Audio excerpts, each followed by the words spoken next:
Il y a beaucoup d'idées reçues sur l'intelligence artificielle, comme par exemple, l'intelligence artificielle c'est ChatGPT, ou bien je sais prompter, donc je maîtrise l'intelligence artificielle. Or, réduire l'intelligence artificielle à ChatGPT ou au prompting, c'est passer à côté de l'essentiel. Quand je lis des articles sur comment, par exemple, intégrer l'intelligence artificielle dans ses processus métiers, marketing, commerciaux ou gestion de projet, je vois souvent des listes de prompts à utiliser à copier-coller. Mais ça, c'est juste une toute petite partie de ce qu'on peut faire avec l'intelligence artificielle. Et je voulais vous montrer quelque chose très rapidement aujourd'hui.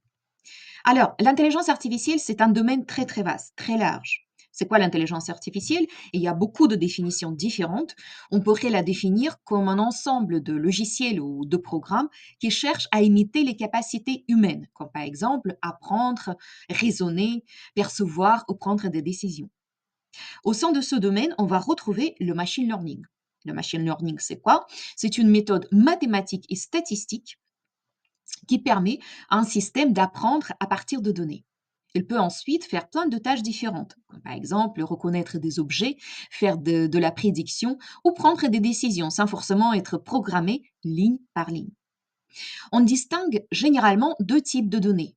On a des données, ce qu'on appelle structurées, des données bien organisées comme des tableaux, des chiffres, ou bien les données non structurées. Ce sont des données qui ne sont pas bien structurées, ce sont des données brutes, comme par exemple des images, des textes, des sons.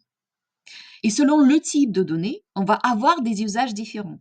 Par exemple, avec les données structurées, on va pouvoir faire de la prédiction, de l'optimisation, du scoring.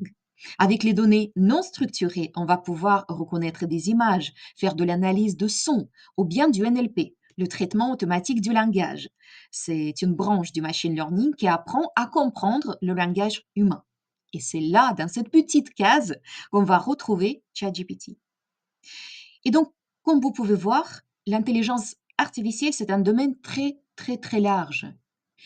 Et non, l'intelligence artificielle, ce n'est pas que ChatGPT. Pourquoi c'est important d'avoir cette vision large de l'intelligence artificielle? Tout simplement parce que notre compréhension détermine comment on va utiliser une technologie.